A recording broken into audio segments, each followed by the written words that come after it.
اسی لیے رسول اللہ صلی اللہ علیہ وسلم نے فرمایا کہ مومن کا جب انتقال ہو جاتا ہے تو جو نیکیاں موت کے بعد بھی اس تک پہنچتی ہیں، ایصال ثواب کرتے ہیں نا لوگ مردوں کے لیے، ارشاد فرمایا تمہاری وہ نیکیاں جو موت کے بعد بھی تمہیں مل جائیں گی۔ سب سے پہلی چیز فرمائی کہ علما علمہ ونشرہ، اس کا وہ علم جو اس نے لوگوں کو سکھا دیا اور اس کا وہ علم جسے اس نے پھیلا دیا، یہ اس کو قبر میں، حشر میں، قیامت میں بھی نفع دے گا، اس لیے کہ اس نے علم کو ایک نسل تک پہنچایا ہے، آگے یہ نسل دوسری نسل تک پہنچائے گی ہوتے ہوتے۔ اور علم کا نشر کرنا اب تو اس کے اتنے ذرائع ہو گئے ہیں، اتنے ذرائع ہو گئے ہیں کہ جو علم آج بیان ہو رہا ہے کہیں پہ، ممکن ہے کہ اگر دنیا کی عمر اتنی ہوئی تو آج سے 1000 سال بعد بھی وہ چیزیں محفوظ رہیں، بشرطے کہ کوئی اٹامک وار نہ ہوگی، ایسی کوئی آفت نہ آئے۔ تو اب تو علم کے اتنے نشر کے ذرائع ہو گئے، ایک ہو گیا۔ دوسرے رسول اللہ صلی اللہ علیہ وسلم ولدن صالحا ترکہ، اپنا بیٹا نیک جس کی اس نے تربیت کی تھی وہ چھوڑ گیا اپنے پیچھے، تو ظاہر ہے کہ نیک بیٹا ہے تو اس کے لیے تو دعا مانگے گا اپنے والد کے لیے، یہ اس کے والد کو ملے گی وہاں چیز۔ وَمُصْحَفًا وَرَّثَهُ، تیسری چیز رسول اللہ صلی اللہ علیہ وسلم قرآن جسے چھوڑ گیا ہے اس کا ثواب اسے ملے گا۔ قرآن پاک کو چھوڑ کے گیا ہے، پرنٹ کرا دیا، کسی کو خرید کے دے دیا، مسجد میں رکھ دیا، قرآن کا علم، تفسیر لکھی بیان کی، وہ لوگوں تک پہنچی، یہ سب چیزیں اسے فرمایا قیامت میں کام آئیں گی۔ کتنی ہو گئی؟ 3۔ اور مسجدن بناؤ، چوتھی چیز ارشاد فرمائی جو اس نے مسجد بنا دی یہ اسے قیامت میں نفع پہنچے گا یا قبر میں۔ پانچویں چیز بیتن لابن السبیل بناہو، سرائے بنا دی تاکہ مسافر اس میں قیام کریں۔ پہلے بنتی تھی، اب جب سے یہ ہوٹلنگ، یہ بزنس شروع ہوا ہے، مسلمانوں نے اس نیکی کو بھلا ہی دیا، کوئی نہیں اب سرائے بناتا کہ لوگ آئیں اور سرائے میں ٹھہرا کریں۔ پہلے سرائے بناتے تھے لوگ، اور شوق سے بھی بناتے تھے کہ لوگوں کو اس میں سہولت ہوگی، کنواں کھدواتے تھے، درخت لگاتے تھے۔ مولانا اسماعیل شہید رحمت اللہ علیہ شہید ہوئے جب، تو ان لوگوں کی زمینیں تھیں، شاہ ولی اللہ رحمت اللہ علیہ کے پوتے، تو ان کے ایک بھتیجے تھے اور مولانا اسماعیل شہید رحمت اللہ علیہ جایا کرتے تھے ہر سال اپنی زمینوں پہ فصلوں کا حساب کتاب کرنے۔ تو خاندان میں پتا تھا کہ چچا اس طرح جایا کرتے ہیں، فلاں جگہ سے حساب لینا ہوتا ہے۔ تو حضرت کے ایک بھتیجے تھے، جب حضرت کی شہادت ہو گئی اور حضرت جہاد کے لیے تشریف لے گئے تو 1 سال ان کے بھتیجے نکلے، جوان لڑکے تھے گھر سے دونوں، اور انہیں گھر والوں نے سمجھایا کہ حضرت فلاں جگہ سرائے میں رکا کرتے تھے، اس سرائے میں تم بھی رکنا، اتنے دن میں پہنچ جاؤ گے۔ تو کہتے ہیں جب دہلی سے باہر ہم نکلے تو آگے جو منزل تھی سرائے میں رکے، تو وہ جو خاتون بیٹھی ہوئی تھی سرائے میں، بڑھیا، اس نے میں دیکھا اور پوچھا کہاں سے آئے ہو؟ تو ہم نے کہا ہم دلی سے۔ انہوں نے کہا کس خاندان سے، کون ہے تمہارا بڑا چھوٹا کوئی؟ ہم نے کہا مولانا اسماعیل شہید کے ہم بھتیجے رحمت اللہ علیہ۔ اس کا ٹھیک ہے، کمرہ دے دیا، اور اگلے دن صبح جب ہم چلنے لگے فجر کے بعد نماز پڑھی تو اس عورت نے بڑے تن سے بڑھیا نے کہا، اس نے کہا بھتیجے تو نہیں معلوم ہوتے، تم تو حضرت کے خاندان سے نہیں۔ تو ہم نے کہا انہی کے بھتیجے ہیں، یہ آپ نے کیسے کہہ دیا؟ اس نے کہا اچھا میاں ہو گئے، چلو جو تھوڑے بہت پیسے لینے تھے۔ ہم نے کہا جاؤ۔ ہم نے کہا یہ کیسے کہہ دیا کہ ہم حضرت کے بھتیجے نہیں؟ اس نے کہا میں تو مدتوں مولانا اسماعیل شہید کو دیکھتی رہی ہوں، وہ ہمیشہ آیا کرتے تھے، اور ان کا حال یہ تھا کہ وہ، ان کے بھائی اور لوگ جتنے بھی اس خاندان کے آتے تھے، یہ رات کو تھوڑی دیر سوتے تھے، پھر اٹھ کے قرآن پڑھتے رہتے تھے، تلاوت عبادت کرتے رہتے تھے۔ تو آج تم تو ایسے سوئے کہ مشکل سے تم نے فجر پڑھی، تو تم اس خاندان کے کب سے ہوئے؟ لکھتے ہیں اتنی شرمندگی ہوئی کہ ہم آئندہ کبھی اس سرائے میں نہیں گئے کہ خاندان کیا ہے، اور اس عورت نے کیسا تانا دیا کہ تم اس خاندان کے نہیں.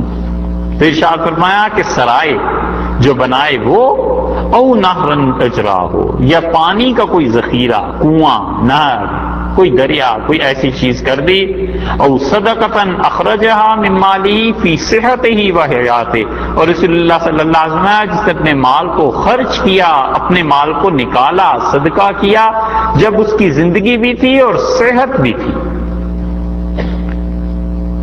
جب صحت خراب ہو جائے اور موت کا پنجہ پڑ جائے تو پھر تو اس نے دینا ہی دینا ہے، پھر تو مال نکلنا ہی نکلنا ہے، پھر اپنا کیا رہ جاتا ہے.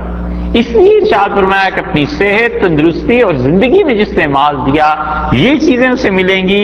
یلحقہ من بعد موتہ، موت کے بعد اسے پہنچے گی. اور اسی لیے ابو ہریرہ رضی اللہ عنہ سے اگلی روایت میں کہتے ہیں کہ رسول اللہ صلی اللہ علیہ وسلم افضل الصدقہ، سب سے اچھا صدقہ، سب سے اچھی نیکی، ان یتعلم المرء المسلم علما، اس انسان کی ہے جو مسلمان ہو اور لوگوں کو تعلیم دے دے. ثم يعلمه اخاه المسلم، اور پھر لوگ آگے سے اپنے مسلمان بھائیوں کو تعلیم دے دیں. رسول اللہ صلی اللہ علیہ وسلم سب سے بڑی نیکی یہ ہے قرآن. اتنی اہمیت بیان کی ہے کہ اسے پڑھو، اسے پڑھاؤ، لوگوں تک پہنچاؤ، تعلیم اس کی عام کرو. اللہ کے فرشتے ڈھانپ لیں گے، اللہ کے فرشتے تمہارے لیے دعا کریں گے. لیکن کہیں کسی مسلمان ملک کو چلے جائیں، نصاب تعلیم ایسا ہو گیا ہے کہ قرآن نکل گیا. اتنی بیگانگی، اتنی ناآشنائی ہو گئی ہے کہ مسلمان لڑکے، مسلمان نوجوان کہتے ہیں اچھا قرآن کی بھی کوئی تشریح ہوتی ہے. حیران ہوتے ہیں ہم، سبحان اللہ. یہ تو مطلب اس کی کوئی مثال نہیں دی جا سکتی کہ مسلمان ہو کے کوئی پوچھے کہ واقعی قرآن کی بھی کوئی تشریح ہوتی ہے. ہمیں تو نہیں پتا، اس لیے کہ اس کتاب کا علم جو حاصل نہیں کیا، اس کتاب کو پڑھا ہوتا، پڑھایا ہوتا، اس کا ترجمہ، اس کی تشریح، تو یہ اللہ کے ہاں ایک ایک آیت ارشاد فرمایا رسول اللہ صلی اللہ علیہ وسلم نے 1000 رکعتوں سے بہتر ہے.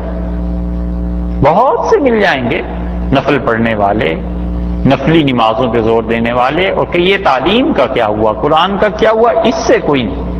اس لیے اللہ نے فرمایا لوگو ہم نے یہ جو چیز بھیجی ہے موعظۃ من ربکم، تمہارے پروردگار کی طرف سے یہ واعظ نصیحت کی چیز، وشفاء لما فی الصدور، اور قرآن شفا ہے ان بیماریوں کے لیے جو سینے میں ہیں، وہدن، اور ہدایت ہے، ورحمۃ للمؤمنین، اور ایمان والوں کے لیے بڑی رحمت کی بات ہے.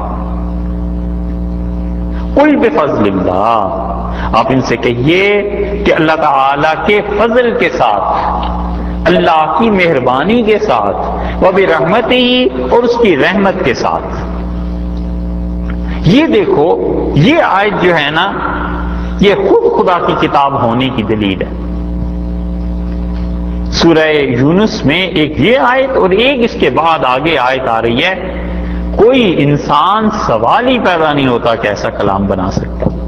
حضور اقدس صلی اللہ علیہ وسلم کی بالکل کوئی کاوش، کوئی کوشش نہیں ہے کہ وہ خود ایسا کلام بنا سکتے. تمام تر عظمتوں کے باوجود یہ اللہ ہی کی وحی ہے جس نے اتنی زبردست آیت نازل کی. قل بفضل اللہ وبرحمتہ، آپ کہیے اللہ کے فضل کے ساتھ اور اس کی رحمت کے ساتھ. کیا چیز؟ یہ جو آگے جزا ہے نا، صلہ، کیا ہونا چاہیے اس کو خدا نے چھوڑ دیا. یہ فکرہ دیکھیے ایسے ہو سکتا ہے اللہ کے فضل اور رحمت کے ساتھ. ایک آدمی کہتا ہے اللہ کے فضل اور مہربانی سے ہم نے اپنا گھر بنا لیا، اللہ کے فضل اور رحمت کے ساتھ مجھے جاب مل گئی. آگے کوئی چیز بتانی چاہیے نا کہ اللہ کے فضل اور رحمت سے کیا ہوا. پھر قرآن نے کچھ نہیں بتایا. قل بفضل اللہ ورحمتہ، کہ یہ اللہ کے فضل اور اس کی رحمت سے. یہ جو فبذالی کا ہے یہ بھی چھوڑ دیجئے، اس کے بعد فا جو ایک اور آ رہا ہے یہ بھی چھوڑ دیجئے. لیفرحوا، لوگوں کو چاہیے خوب خوشی منائیں. اللہ کی رحمت اور اللہ کے فضل کے ساتھ خوب خوشی منائیں، یہ ہے اس کی جزا۔ یعنی ہم نے قرآن جیسی چیز اس امت کو دے دی ہے، انہیں چاہیے خوش ہوں۔ اس فکرے میں اللہ نے 3 مرتبہ یہ بشارت دی ہے کہ خوش ہو جاؤ، خوش ہو جاؤ، لیکن مزے کی بات یہ ہے کہ خدا نے تکرار نہیں کیا الفاظ کا، بلکہ سمپلی ایک سینٹنس دیا ہے، قل بفضل اللہ وبرحمتہ، کہ یہ اللہ کے فضل اور اس کی رحمت سے پھر کیا ہوگا، یفرحوا، آگے چل کے بتایا خوش ہو جاؤ۔ اب دوسرا ترجمہ دیکھیے، فبذالک، بس اس کے ساتھ، اللہ کے فضل اور رحمت سے پھر آگے بات بنتی نہیں، سو اس کے ساتھ، کس کے ساتھ، ذالکہ سے مراد بھی قرآن ہے، فبذالک، بس اس کے ساتھ فلیفرحوا، چاہیے کہ لوگ خوش ہو جائیں، ہم نے اتنی اچھی چیز دی ہے۔ اور تیسری مرتبہ فا کو جو لائیں نا سو، تو سو اردو میں استعمال ہوتا ہے نتیجے پہ پہنچنے کے لیے، ایسے ہی کہتے ہیں نا، ڈاکٹر کہتے ہیں اسے شوگر تھی اور اس نے پرہیز نہیں کیا، سویٹس بہت کھا لی، سو اس نے تو مرنا ہی تھا۔ تو سو کا لفظ جو ہے وہ پچھلی ساری چیز میں جو نتیجہ مرتب ہوا اس کے لیے آتا ہے نا، اللہ نے تیسری بار بتا دیا فلیفرحوا، چاہیے کہ لوگ خوش ہوں اس پہ کہ اللہ نے اتنی اچھی چیز دی ہے، ہوا خیر، یہ قرآن بہت اچھی چیز ہے، خیر ہے، مما یجمعون، بہتر ہے اس ہر چیز سے جس کو تم لوگ جمع کرتے ہو۔ جمع کیا کرتا ہے انسان؟ پیسہ جمع کرتا ہے، گاڑیاں جمع کرتا ہے، بیلنس جمع کرتا ہے، جو کچھ بھی جمع کرتا ہے، اللہ نے فرمایا یہ قرآن ان ساری چیزوں سے بہتر ہے جن چیزوں کو تم جمع کرتے ہو۔ اس کا مطلب یہ ہوا کہ آدمی جمع کر کے خوش ہوتا ہے، بیلنس چیک کرتا رہتا ہے نا، بینک میں بیلنس شیٹ دیکھتا رہتا ہے کتنے ڈالرز ہو گئے اس مہینے، چاہے وہ صحیح ہوں، جائز ہوں، ٹھیک ہے، خوشی کی بات ہے، حلال مال ہے، اللہ نے مہربانی کی ہے، ٹھیک ہے، خوش ہوتا ہے، کوئی حرج نہیں۔ بچے بڑے ہوتے ہیں، اولاد جوان ہوتی ہے، خوش ہوتا ہے کہ اللہ کا فضل ہے، اللہ کا شکر ہے میرے بچے اچھے ہیں، جوان ہو رہے ہیں، بڑے ہو گئے۔ اللہ نے کہا جتنی بھی چیزیں اس دنیا میں ہیں جن پہ تم خوش ہو سکتے ہو، جو تم جمع کرتے ہو، سب سے اچھی چیز میری کتاب ہے، اس پہ تمہیں خوش ہونا چاہیے، خوشی مناؤ اس پہ کہ اللہ نے قرآن جیسی چیز دی۔ 4 الفاظ استعمال کیے، پہلے فرمایا ہے واز، ان چاروں کو جس ترتیب میں لائے ہیں نا اللہ، اس کا ایک مقصد ہے، ایسے ہی نہیں ہے کہ ایٹ رینڈم اللہ تعالیٰ نے کہہ دیا یہ بھی ہے، یہ بھی ہے، یہ بھی ہے۔ اللہ تعالیٰ جس ترتیب سے لائے ہیں، سب سے پہلے کہا کہ دیکھو یہ واز ہے، تو واز کے ذریعے کیا ہوا، انسان برائی سے بچتا ہے، گناہوں سے بچتا ہے۔ دوسری چیز فرما دی کہ اچھا بھئی واز ہے، نصیحت ہے، تم ظاہری گناہوں سے بچو گے، سود نہیں لیتا، رشوت نہیں لیتا، چوری نہیں کرتا، لیکن اندر دل میں کیا ہے، سینے میں کیا ہے۔ دوسری چیز فرما دی کہ وشفاء لما فی الصدور، اور یہ قرآن تمہارے باطن کے لیے بھی شفا ہے، ظاہر کے لیے بھی ہے، ظاہر میں تو تم واز نصیحت سے سمجھ لینا، اور تمہارا اندر جو ہے پاک ہوگا قرآن کے ذریعے، کیونکہ یہ شفا بھی ہے۔ 2 چیزیں ہو گئی۔ اب ایک آدمی ظاہراً گناہوں سے بچ گیا، باطن بھی پاک ہو گیا، پھر بھی ضرورت ہے کہ اچھی چیزیں پیدا ہوں، اللہ پہ بھروسہ، صبر، شکر، انسانیت، ہمدردی، محبت، ہمت، یہ چیزیں پیدا ہوں۔ اللہ تعالیٰ نے فرمایا ہدن، یہ ہدایت بھی ہے، یعنی جتنے اچھے اخلاق ہدایت میں ہیں یہ بھی تمہیں اس قرآن سے ملیں گے۔ اور چوتھی چیز بھی اللہ تعالیٰ نے فرما دی کہ خدا کی رحمت ہے، یعنی مطلب اللہ کی رحمت ایسی ہے کہ جب تمہارے شامل حال ہوگی تو ساری چیزیں گویا کہ تمہیں مل گئی۔ اب دین دنیا کی کوئی چیز باقی نہیں رہی ہے جو ہم تمہیں دیں، یہ قرآن اتنی زبردست چیز دے دی ہے، فلیفرحوا، لوگوں کو چاہیے کہ اس پہ خوشی منائیں۔